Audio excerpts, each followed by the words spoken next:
Hey everyone, Cell here. They just posted the first batch of Transfigured gems, 39 of them in total it looks like. I looked at a few and decided why not get my live reaction to the remainder of them on video for discussion. If you aren't familiar with Transfigured gems, this is the system they're using to replace the old Labyrinth enchantments, alternate quality gems, and threshold jewels. Those are kind of all rolled into one, but that's not to say the skills are all necessarily going to be the same, just a little bit different. Some of these will functionally be completely different skills, so keep that in mind as we go through this and try to identify the differences. First up here, we have Absolution of Inspiring. Took me a second to notice the differences between these, but it looks to be that increases and reductions to minion damage also apply to this skill's damage at 250% of their value. So this seems like more of a self-cast type of absolution rather than a minion focus. You grab the minion damage, but you're also going to have more upfront damage as a result of the 250% effective scaling there. Seems pretty interesting. I've never played Absolution myself, and that'll probably be the case for many of these skills. But interesting nonetheless. Next up, they did show this one off on video, actually, as I remembered that by looking at the skill gem. Animate Guardian of Smiting. Animates a melee weapon or armor, attaching it to an invisible guardian. Typical stuff. Fights by your side using Smite of Divine Judgment, ignoring weapon restrictions. Animating multiple items, attach them to the same guardian. That's pretty normal stuff. So they don't detail this because I guess they still enjoy not putting stuff in the minion skill gem descriptions, which is kind of annoying, but it uses the Smite skill.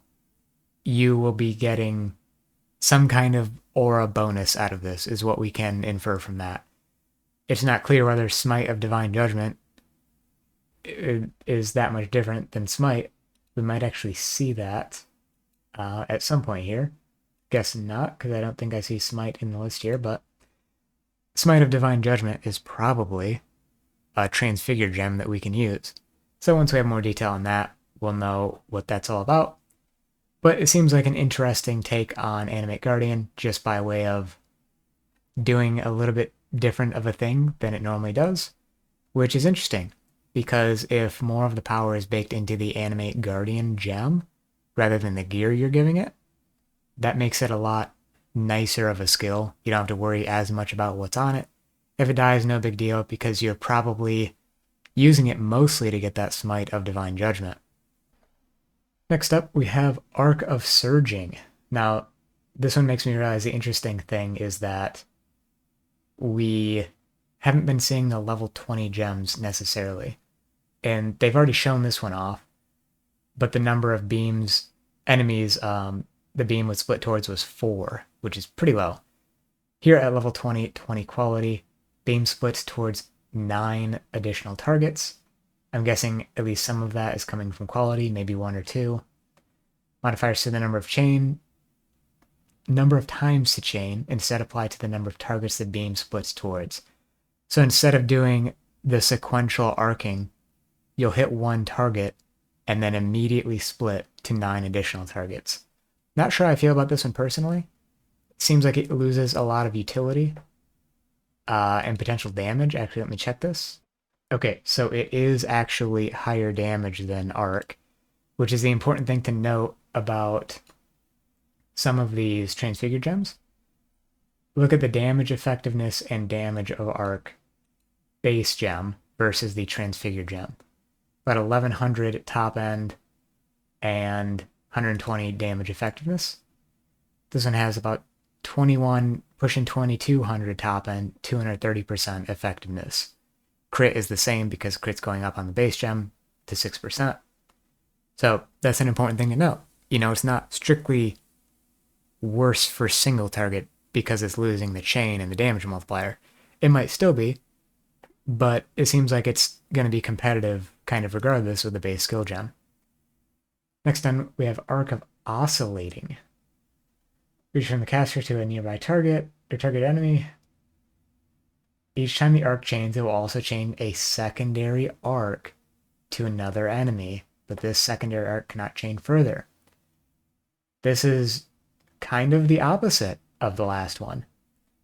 So it has a higher damage bonus per chain, but a lower base damage and effectiveness. And it has the Vol arc effect. The secondary split is part of the effect of Vol arc, and it's really good. I can tell you that much. So this one's an interesting one. The higher multiplier there, even that, like the difference between these gems as we go through here is pretty interesting.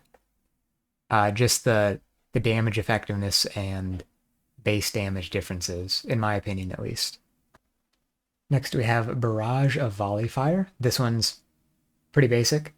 This used to be a threshold jewel. I think it got removed a long time ago when they started not liking those as much. But that one, I believe the threshold jewel used to add 2 projectiles. You would use 2 of them, so you'd have 5 projectiles on the first and last sequence, or first and last shots of the sequence. Barrage of Volley Fire has 10. So this is, the potential here is to use Barrage of Volley Fire for both single target and clear, because you're still firing projectiles sequentially, which means multiple of them can hit a single target. But with the first and final shots firing 11, or not 11, 14 total projectiles here, that's quite a lot of coverage. So that's an interesting one, a bit of a buff on a playstyle that wasn't really all that popular, but I did play it a bit personally, and it was interesting. So this one might be worth giving a shot, just for fun, if nothing else. Next we have Blade Blast of Unloading. Not going to comment on the name, but this essentially replaces the functionality that the base Blade Blast gem lost this patch. They made it so you couldn't detonate Blade Vortex blades with the base Blade Blast, which is fine. Nobody really did that anyways. And now it returns in the form of Blade Blast of Unloading, but stronger for that playstyle. It has about 4 times the base damage and damage effectiveness of normal Blade Blast. The old effect used to give 80% more area per Blade Vortex blade that was detonated. Now it's 100% more. So 11 times area when you detonate 10 Blade Vortex blades. And if I did my math correctly, that would push it into the 40s in terms of radius if you detonate 10. This is a little hard to see on this video here, but you can see my cursor here. The suspected range if you detonate 10 blades, no other area increases. Remember, this is multiplicative, so other area increases would be still good here. This line here is 40, this line here is 50. So somewhere in that range before area increases. I think it's pretty interesting. Certainly a buff to the playstyle because the damage just wasn't there before. It was all about the area coverage. And Blade Blast really pushed you to detonate a lot of things, which is why people went for the Blade Fall approach. This is more of a slower, kind of a different approach where you build up your Blade Vortex blades and then set them off all at once. Now, something you can do with this, and something I was thinking about earlier, you run 2 copies of Blade Vortex, both linked to Unleash. You could have, say, a 4-link with Blade Vortex, Unleash, and like Spell Echo, for example. You cast each one twice, and you'll be at 10 blades from max Unleash charges anyways. You won't always have max, but that will double the rate at which you're gaining Unleash charges, which might be the play here if you're going for Blade Blast of Unloading. This one is a bit more interesting to me though. Blade Blast of Dagger Detonation. Deals spell damage in an area around you. That's different than base Blade Vortex or Blade Blast, which I'm now noticing unloading has the same wording there, dealing spell damage in an area around you. Whereas we can see that the Blade Blast gem itself has deal spell damage in a targeted area. So, Blade Blast of Dagger Detonation, higher base damage, again, looks like 100% damage effectiveness. Deals added spell damage equal to 580% of damage of equipped dagger. That's pretty massive. And the base radius is almost twice normal and unloading Blade Blast. So this is the real like physical Nova skill. I mean, it has the Nova tag if that was ever unclear. So this one's really interesting. I think this has potential to replace or at least be competitive with a Shockwave Totem type of setup. Or if you want to play the like targeted physical Nova but not have a totem playstyle, using something like Unleash or Spell Echo with higher cast speed, something like that, Blade Blast of Dagger Detonation sounds pretty fun. Next up, we have Blade Flurry of Incision. Looks like this one gives more critical strike chance for each stage. That one's, again, pretty interesting because sometimes you have an effect that cares about critical strikes, but you don't really want to scale that hard into crit because it's too much of an opportunity cost to go into that instead of just more damage. This is pretty interesting for those scenarios because you're getting a big multiplier to your crit chance. You could also maybe help shoe in something like a Maralene's Fallacy, where you're getting a negative multiplier to your crit chance for a huge crit multi, and this will help counteract that and even go positive, I believe, at max stages anyways, and yeah, opens up some possibility there. Blade Trap of Greatswords, this is another one we've seen. Instead of using a one-handed weapon, this is essentially a Blade Trap with a two-handed sword. Pretty interesting still, and again, just opens up the opportunity for a different playstyle. Note that this one does have a cooldown time, so it's not strictly the same playstyle as the other Blade Trap. And I think that's the killing blow on this skill right now. The cooldown time is too high because if you're playing Blade Trap of Greatswords, you're wielding a weapon that is specific for this.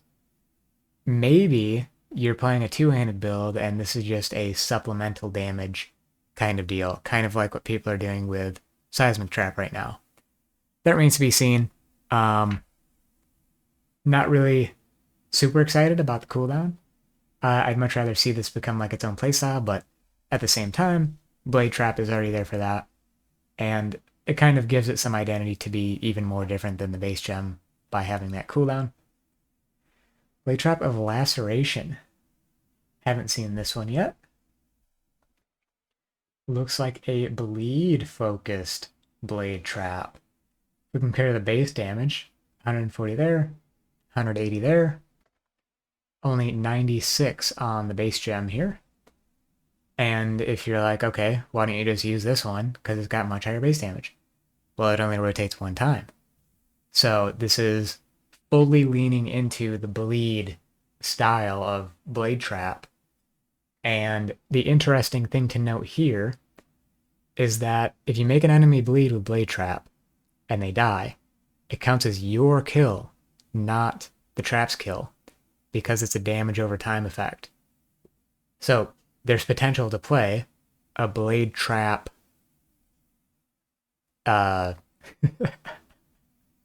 Gladiator. Couldn't even remember the name of the Ascendancy.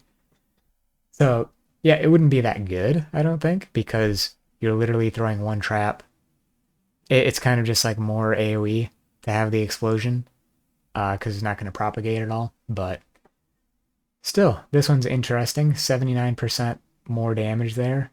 The awkward thing about playing bleed builds as not a bow character is you don't have access to ensnaring arrow, so you can't make the enemy count as moving, which is always unfortunate. Here we have Blade Blast, or Blade Fall, rather, of volleys. Looks like this is a bit more of a self-cast focus rather than utility focus like the current Blade Fall serves. Gives more volleys and more damage and increased crit chance per volley. Pretty interesting. Blade Fall is one of those skills that you could potentially play straight up. So this one is one I'll be keeping my eye on for sure. It's not like the sexiest necessarily, but still interesting nonetheless. Now, this one sounds pretty interesting. Blade Fall of Impaling. Notice the base crit chance. 10%. 5 volleys, so less than Blade Fall of volleys, which makes sense. 147% increased impale effect. Critical strikes impale enemies on hit. Now this seems good. So, yeah, I'm very intrigued by this, and that is a massive base critical strike chance. You can use something like Ungol's Harmony, the amulet that gives you 250 to 350% increased crit chance, and already be at 35 to 45% crit chance, which is nuts. And that's effectively your chance to impale. So you want to push that even further, because the impale effect is absolutely massive on this thing. And I am very intrigued by this one. If I can get my hands on this, I will certainly be trying this one out. Blade Storm of Uncertainty. This is another one we've seen already. I believe, anyways. I have to reread this.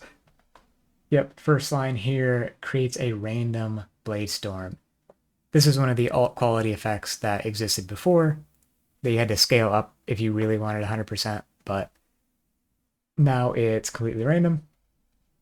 So if you like that playstyle or miss that gem going away, it's back. We have Blight of Contagion, yet another one they've shown off. This is Blight, same in function, that will get spread by contagion. It does have a high damage per second compared to normal Blight, but it can only have 5 layers of damage rather than 20. At max layers, it deals about 60% of the total damage, just eyeballing it here. So it really is more about the clear speed than anything. And the old Blight will be better for single target, almost certainly. Blight of Atrophy. I don't believe I've seen this one. So this one is lower base duration than Blight, which means it's going to be harder to build stacks.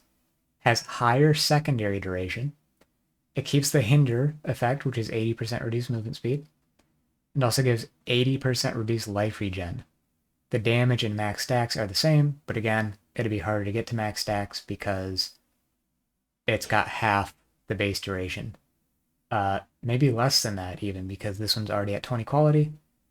And you can't really tell what quality it gives here. Probably secondary duration, if I had to guess. This one seems more like a utility setup where you can like quickly tap a Blight 0.3 second base cast time to give something 80% reduced movement speed for 4 seconds. Scalable, of course. That there is some potential use for. Blink Arrow of Bombarding Clones.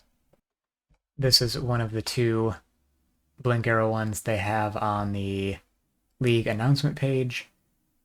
Basically, you'll fire a clone that uses Rain of Arrows. Similarly, for Blink Arrow of Prismatic clones, you'll fire a clone that uses Elemental Hit. Bone Shatter of Complex Trauma. Okay, interesting. You still gain trauma and release the pulse as normal. Lose all trauma on reaching 10 trauma. Trauma lasts 6 seconds as normal, 20% more damage per trauma. Now, I think the proper way to build this is to try to maintain 9 trauma at your maximum, and that'll put you at 180% more damage. It's going to be really hard to do that though, because your attack speed often isn't static. You're going to have various buffs going in and out. You might have totems down, etc. The other way to play this is to just use it, and if you're stacking up to 10 trauma fairly quickly, it'll be on average 90% more damage, which may be better or worse than normal Bone Shatter. I'll have to check that. It is indeed better than normal Bone Shatter would be at that point. 4% more damage per trauma, call it 5% with the new quality. If you're averaging 5 stacks, that would be 25% more damage. Now that's a little disingenuous because you might be at like 16 stacks, and that would be closer to 80-90% more damage.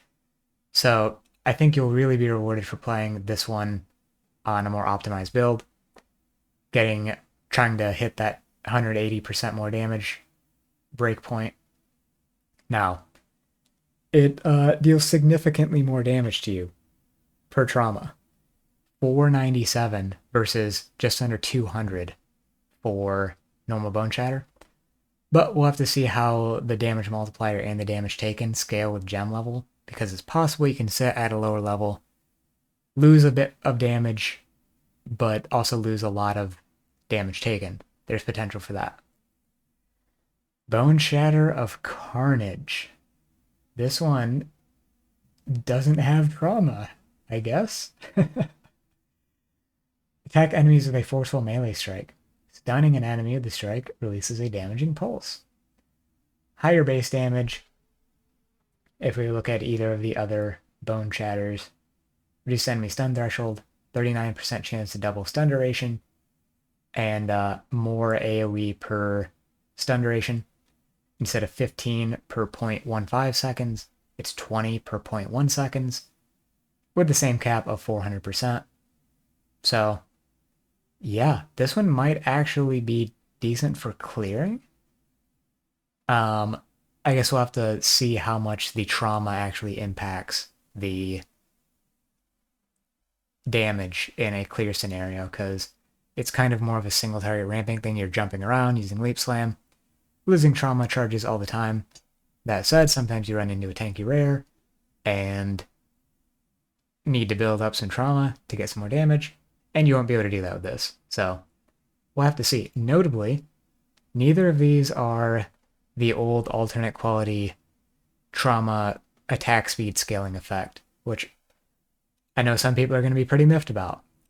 May come back still. They're not necessarily limited to having 2 gems per or 2 transfigured gems per gem. I think they said 2 was the max this patch for a skill, but it could come back in the future. Okay, I just had a peek at this next one, and it's got me kind of excited. Burning Arrow of Vigor. Same attack speed, way less damage, base damage, than normal Burning Arrow. Normal Burning Arrow has like 350%, with some flat added fire against burning enemies.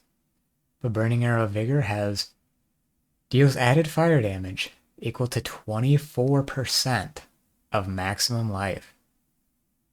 Now, that's not nearly as good as it sounds, because doing some quick math here, say you have 5,000 life, you're doing 0.24 of that, that's 1,200 added fire damage.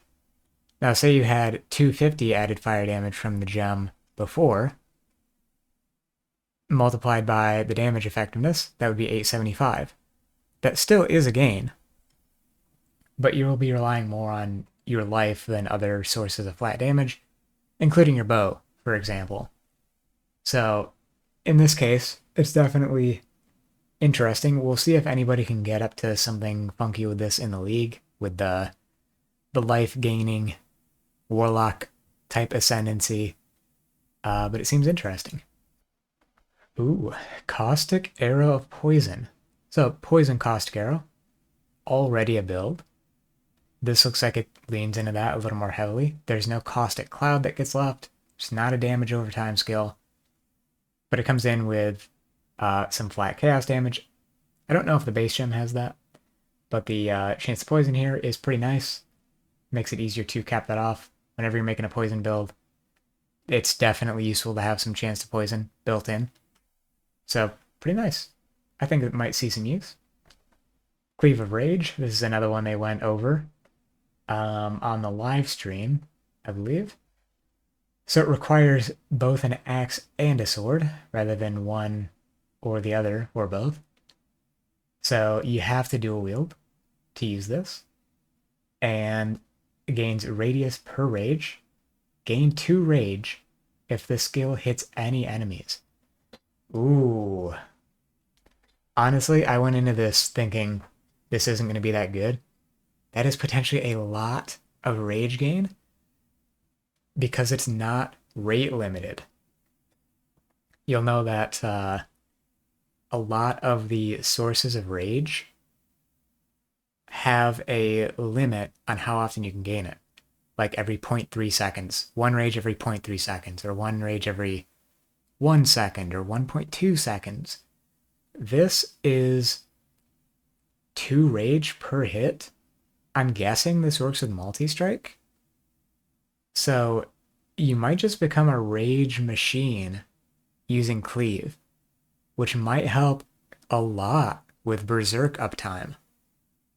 I'm pretty excited about this one, actually, and the radius is really nice because, like, 1 meter to radius, that's 10 old units, by the way, or 1 unit per 3 rage. You can get to, like, 90 rage. You can add 30 base rate radius to this skill. Phrasing it that way makes it sound insane, which it kind of is. And then you can scale that with area increases and multipliers. So this one looks pretty good, I think, actually. Probably, I'm very surprised to be this excited about one of the melee gems, but I think they hit the nail on the head with this one. All right, next up we have Cold Snap of Power. So again, kind of a similar vein as one of the previous skills. In like Caustic Arrow. Creates a sudden burst of cold in a target area, damaging enemies. So just a hit-based cold snap. So 2.5 meters is decent base radius. 50% chance to gain a power charge on critical strike. Base crit chance, 10%. Cast time of 0.6 seconds. Has a cooldown that you can bypass by expanding a power charge.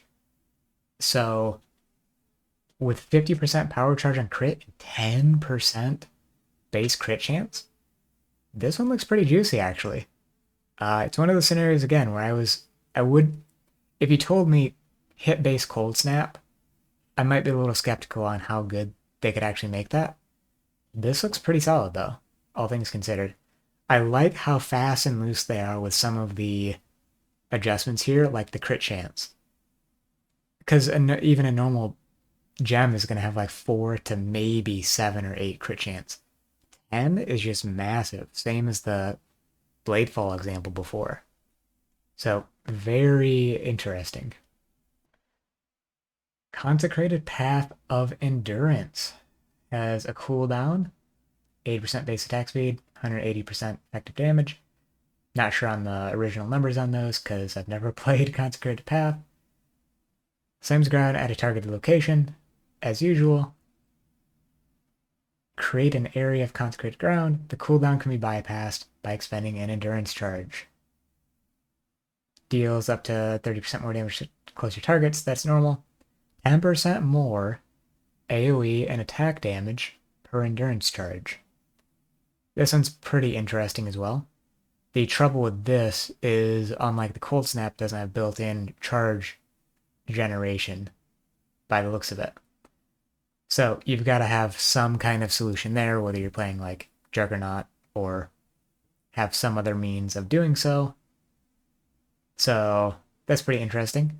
The Ralakesh boots, actually, they have you count as being at maximum endurance charges. So you could play a build, you still need to generate charges because you need to expend one to bypass the cooldown, but play with Ralakesh with a high max endurance charges, say like 10, always get 100% more AoE and damage, and then still have the endurance charge generation to help bypass cooldown without feeling bad that you aren't always at max because you're spending them, if that makes sense. Next we have Contagion of Subsiding. Unleashes a vile contagion on enemies. If an enemy dies while affected by contagion, the debuff spreads to other enemies. So noticeably higher base damage per second here, decently high base duration, and it will spread itself rather than needing another skill to do so. Now the base damage is pretty low, and it'll only deal 3/4 of the damage each time it spreads. So I'm guessing this one won't be too popular just because the base damage is so low to begin with, and then it has the reduction effect happening. I am not so interested in this one personally. Maybe someone makes it work. It really only needs to be good at clearing because you have other chaos damage over time skills that you can use to supplement your single target if you need to. But it's interesting nonetheless. Contagion of Transference. Vile contagion, dealing chaos damage over time. The enemy is hit while affected by contagion. The debuff spreads to other enemies. Okay, interesting. So instead of spreading on death, spreading on hit. This one has, compared to Subsiding, about half as much base damage with more radius. This one is something I could see using more in conjunction with like a Soul Rend, for example. At the same time, I don't know how necessary that is. I don't think many people have really played chaos damage over time skills in a while, so maybe someone cooks something up with one of these. Actually, I had to look up the base gem for this one because I am not familiar with it at all. But Crackling Lance of Branching. Higher base damage and effectiveness than the other base Crackling Lance. And it doesn't have the intensity mechanic. Just has straight up more AoE, which I'm guessing is from quality, and increased branching angle. And it does say it affects a long area in front of you, and this one does say the same thing, so maybe I'm reading into that too much, but yeah, looks like it's more of an on-the-move type of thing rather than relying on the intensity build-up. Next we have Crackling Lance of Disintegration. Another one that drops the intensity mechanic, has higher base damage and damage effectiveness, 25% chance to shock. Fairly nice to have that built in, but if you're building crit, doesn't really matter. And plus 20% to maximum effective shock. I'm going to guess that's coming from the quality. Either way, pretty nice to have for a lightning damage focus skill. And this one seems to be the single target variant, whereas this was more of a like on the go clear type of variant. Yeah, looks like you could potentially even use these in conjunction, have one that you use for clear and another that you use for single target. Interesting. Cremation of Exhuming. So this one has a higher cast time, meaning it's slower to cast. About the same, yep, 100% damage effectiveness it looks like. And it will repeatedly detonate nearby corpses by the sound of it, whereas the other one does not. So repeatedly unleash projectiles sequentially over the surrounding area and detonate nearby corpses for a duration. Corpse explosions are not affected by modifiers to spell damage and cannot be reflected. Pretty normal stuff there. Really interesting. The fires projectiles faster, I believe that's the quality. And still max of 1 geyser. Explode a nearby corpse when firing projectiles. Okay, interesting. I have a hard time seeing how this one isn't just a straight up upgrade. Maybe I'm missing something. It looks to be the same base damage and projectile fire rate, same number of projectiles. Can you have more than one geyser normally? Ah, yes. Cremation can normally have a max of 3 geysers. Cremation of exhuming, only 1. So that would be the difference there. So, may factor into how you use this, but the repetitive corpse explosion is interesting. Also deals a higher percentage of the corpse's life as damage. Cremation of the volcano. Okay, this one does the opposite, leans away from the corpses. Creates a volcanic geyser at a location, which will repeatedly unleash projectiles sequentially over the surrounding area. Fires projectiles every second. Lower base duration, lower damage, lower effectiveness. It's slower to cast than the base, same as the other one. Maximum of 6 geysers at a time. Interesting. So this one is definitely more of the projectile and duration scaling. You don't really need duration if you're scaling the cast speed anyways. You may end up wanting to hit a 1 second breakpoint though, like a 3.05, like a 3.1 second duration, which you could get with scaling it by like a third-ish. So just to make sure you're getting that third projectile firing. Yeah, interesting. Again, I don't know if I have the biggest interest, but it'll be interesting seeing what people get up to with it. Okay, we're back to the very interesting melee skills. Cyclone of Tumult. Channel the skill to move towards the targeted location. Usual stuff. The description looks the same, actually. Increased AoE per melee strike range. More attack speed per stage. So on the base Cyclone, they got rid of stages and such. And now Cyclone of Tumult has stages. They said they were wanting to get rid of some of the more complicated mechanics on the base gems for new player purposes, and they're perfectly fine moving them into the Transfigured gems, as we see here.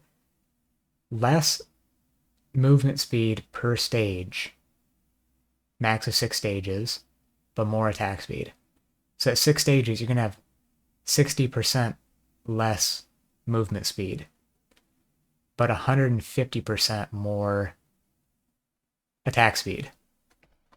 Now, that's not necessarily everything it sounds like it is. Like, it's not just straight up more, because base Cyclone has 300% base attack speed. This only has 160% of base. So if you multiply that by 150% more, 2.5 times, you're looking at like 380% attack speed, which is, different than regular Cyclone, but at the cost of the less movement speed. So kind of about weighing options there, and it's not like you can build up stages and then like one tap for triggering purposes or anything like that, because you're going to be losing stages while you don't channel. So again, an interesting one. More attack speed than base Cyclone is kind of nuts, because I think it's the highest base attack speed skill in the game. Detonate Dead of Scavenging. This is another one they've shown off already. Targets a corpse, causing it to explode. However, it cannot target corpses that have been created by skills. So it deals significantly more damage than the base Detonate Dead, with the downside of not being able to target generated corpses. You have to make the corpse some other way, which next league may be as simple as dropping it out of your backpack. Not really feasible for bosses, though, or anything like that. So this is kind of more of a clear-oriented thing, and you really don't need, 3 or 4 times the damage to be clearing stuff, so maybe this has more of an implication on something like destructive play, Maven farming. I could see that. Next up is Detonate Dead of Chain Reaction. I think they showed this one off as well, but I can't quite remember. Okay, after a corpse is detonated, this will continue to target other corpses in the area with a shorter delay between each one until it runs out of corpses or has destroyed 8 corpses. Yeah, seems interesting. Kind of like a cremation light sort of effect. I could see this one getting some use compared to the base and compared to detonate out of scavenging. I'm going to be honest, I cannot tell the difference here. Discharge the character's charges to deal elemental damage to all nearby monsters. Base radius of 2 meters. 15% more AoE per charge removed. 10% chance to deal damage without removing charges.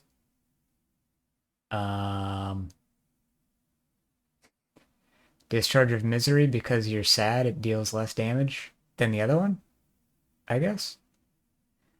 I mean, okay, let's, whoops, look at it here. Discharge deals damage per charge removed. The other one has 180% effectiveness. This has 600. So higher base damage as well. If we look at the patch notes, Discharge has more AoE per charge.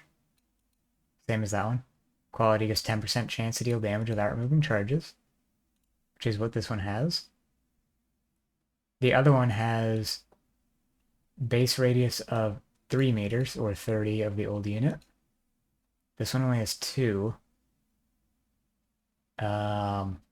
This one lacks the less damage with ailments, but pretty sure 600 times 0.4, yep, is 240, which is higher than 180. So I'm really not sure what the difference here is other than being just worse. Maybe, I mean, maybe that's it. Maybe it's just a troll job. Anyways, guess I'm moving on to Divine Ire of Holy Lightning.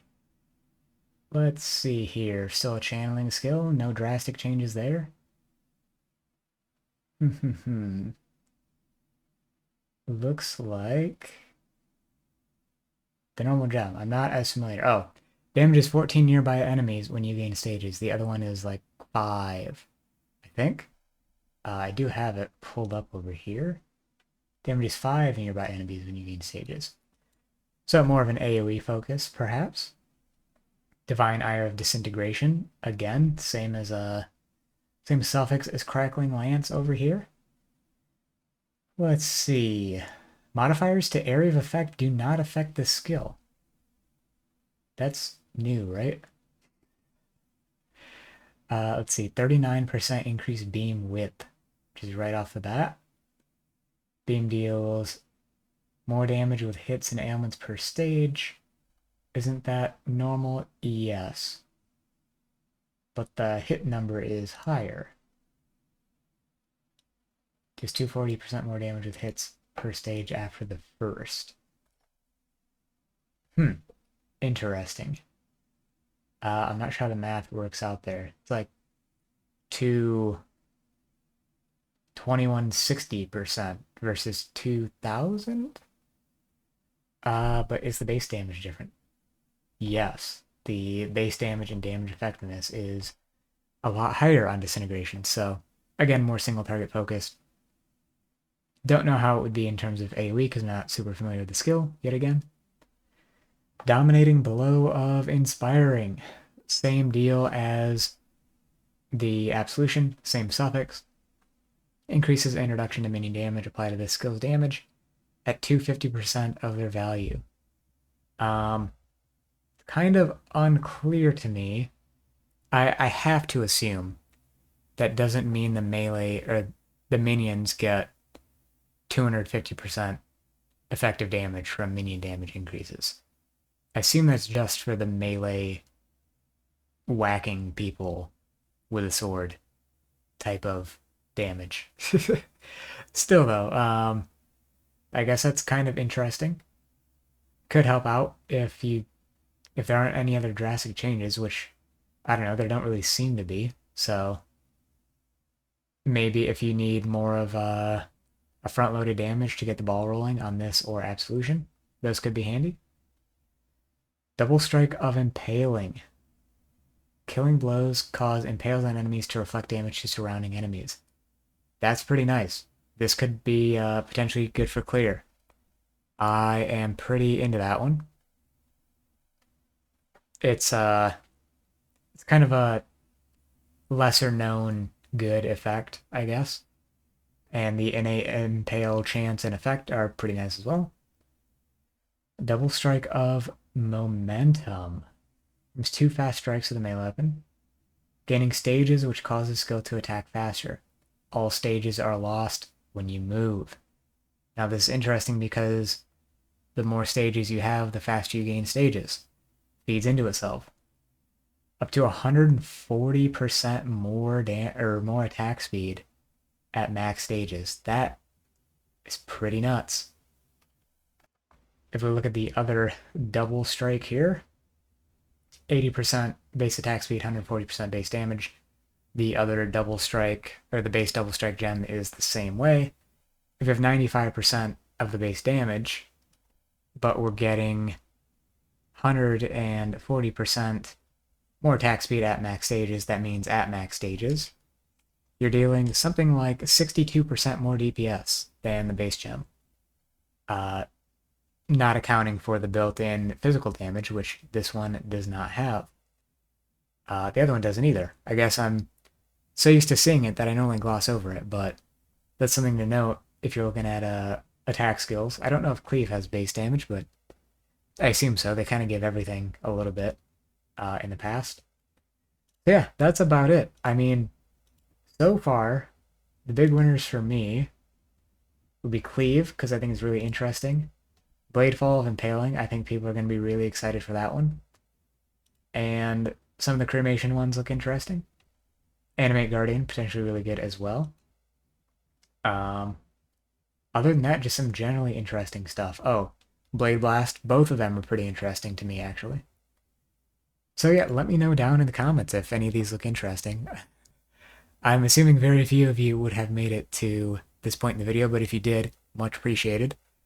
And yeah, I'll post this in the comments as well, but let me know if you have any immediate ideas for these that might be a little out of the box. Thanks for watching, and I'll see you next time. Peace.